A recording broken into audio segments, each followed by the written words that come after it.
문을 쾅 닫고 집 밖으로 나옵니다. 등 뒤에서 큰형이 엄청 웃고 있네요. 방금 여러분에게 장난을 쳤어요. 신경 쓰지 마요. 여러분은 이미 익숙해요. 모두들 항상 제이미를 사랑했어요.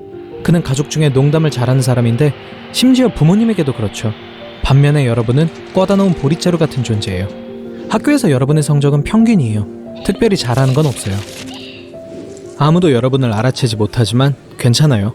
친구라고 생각하는 소그룹의 반 친구들이 있지만 같이 있을 때 그 친구들이 말하고 여러분은 듣기만 하죠.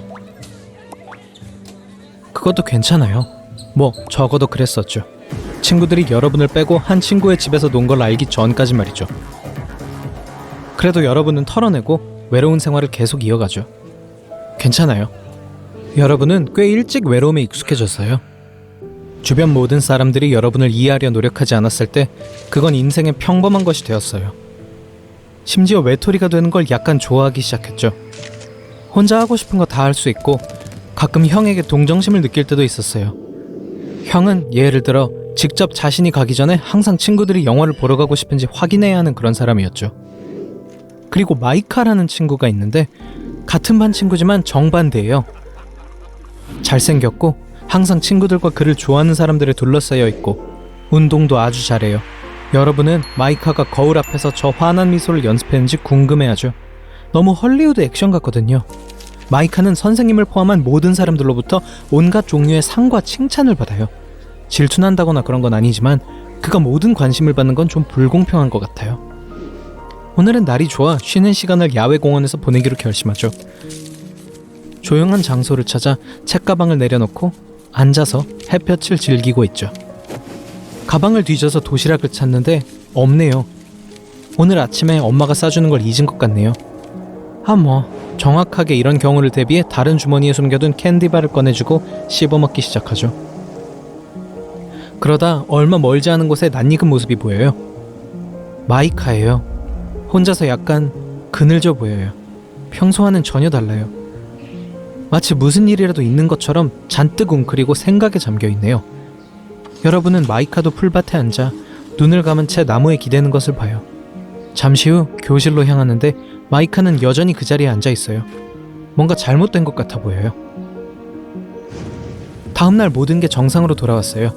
형의 빵 터지는 웃음소리에 문을 쾅 닫고 반 친구들의 잡담에 조용히 귀를 기울이고 마이카가 세상에 관심을 받는 걸 지켜보죠. 그러다 긴 휴식 시간이 와서 다시 공원으로 가죠. 다행히도 이번엔 도시락이 있네요. 10분도 안 돼서 마이카를 다시 보게 되는데 더 심하진 않더라도 어제만큼 우울하네요. 그는 다시 나무 옆에 내려앉아 눈을 감은 채 뒤로 기대요. 아마 너무 뚫어지게 쳐다봤나봐요. 왜냐하면 몇 초 후에 그가 눈을 뜨고 웃지 않은 채로 여러분을 똑바로 쳐다봤거든요. 재빨리 시선을 돌리지만 옆눈으로 마이카가 일어나서 여러분에게 다가오는 게 보여요. 안녕, 너 알렉스지? 응, 그리고 넌 마이카지? 우리 같은 반이잖아. 알아, 나 너랑 이야기하고 싶었어. 마이카의 진지함에 놀라 여러분은 옆에 앉으라고 하죠. 처음 대화는 어색했지만 다양한 주제에 대한 마이카의 의견과 그의 눈에도 불꽃이 튀고 있다는 걸 깨달았죠. 쉬는 시간 동안 이야기하고 같이 학교로 돌아가죠. 거기서 그는 즉시 추종자들에게 둘러싸여 여러분에 대한 모든 걸 잊은 듯 예전 모습으로 변합니다. 여러분은 어깨를 으쓱이곤 교실로 터덜터덜 걸어갑니다. 다음 날도 똑같은 날이었지만 이번에는 복도에서 마이카가 다가와 둘이서 산책하자고 제안했어요. 나가서 얘기를 하죠. 놀라운 생각이 떠올라요. 누군가가 실제로 여러분이 말하는 걸 듣고 싶어하고 여러분 말을 들어주는 건 두 번째예요. 마이카가 또 여러분을 대할 땐 달라요. 다시 진지해졌고 그 느끼한 미소도 짓지 않아요. 정말 그가 신경을 쓰는 것 같아요. 하지만 학교로 돌아가면 모든 게 정상으로 돌아가죠. 마이카는 재미있고 농담하고 여러분은 투명인간처럼 뒤처져 있죠. 2주가 이런 식으로 지나고 여러분은 그동안 마이카와 함께하는 걸 점점 더 즐기며 매번 쉬는 시간마다 마이카랑 얘기할 기회를 기다리는 자신을 발견하죠. 어느 날 모두가 학교를 나갈 때 가방에 책을 넣고 있었죠. 아무도 여러분을 기다리지 않으니 천천히 챙기고 있었죠. 그런데 그림자가 보이네요.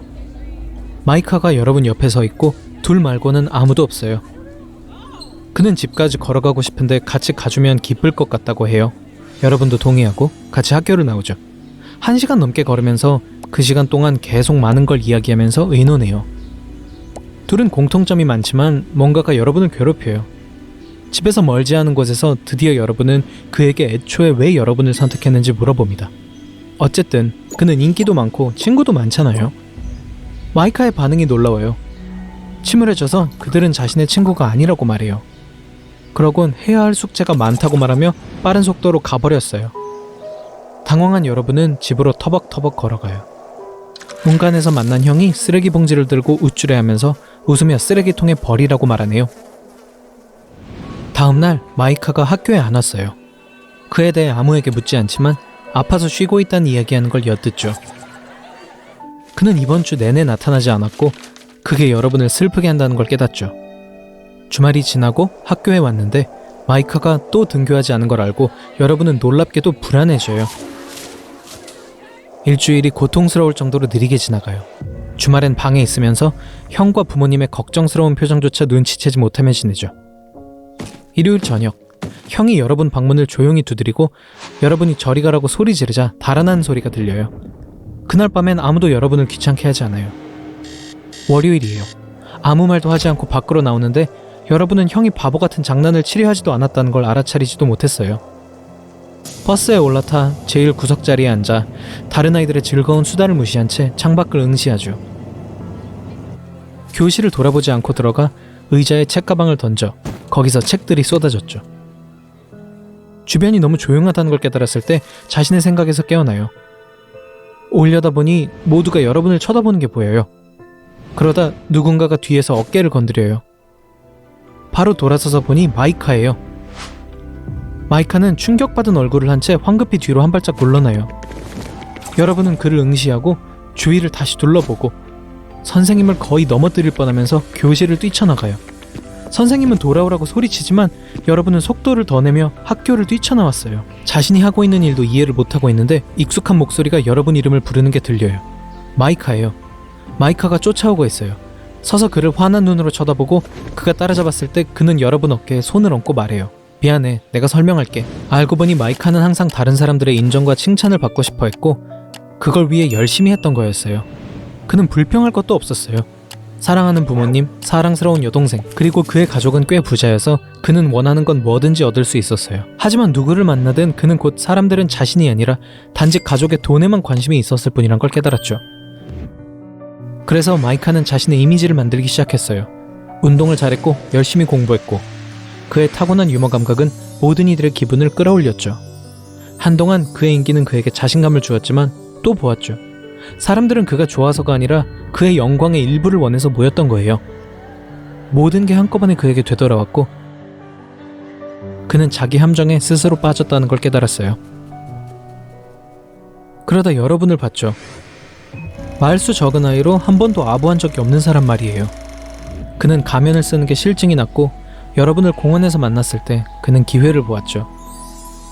그의 업적이 아닌 자신에게 진심으로 관심을 가진 사람과 이야기를 나눌 수 있는 게 굉장히 좋았죠. 그러니까 여러분이 그의 친구와 인기에 대해 그에게 물었을 때 마이카는 여러분이 그런 사람 중 하나일까봐 두려웠던 거예요. 하지만 그는 그게 아니라는 걸 깨달았다고 해요. 그가 미안해하는 게 눈에 보여요.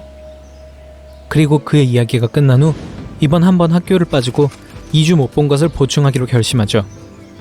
이제 둘 다 더 이상 외롭지 않은 것 같네요.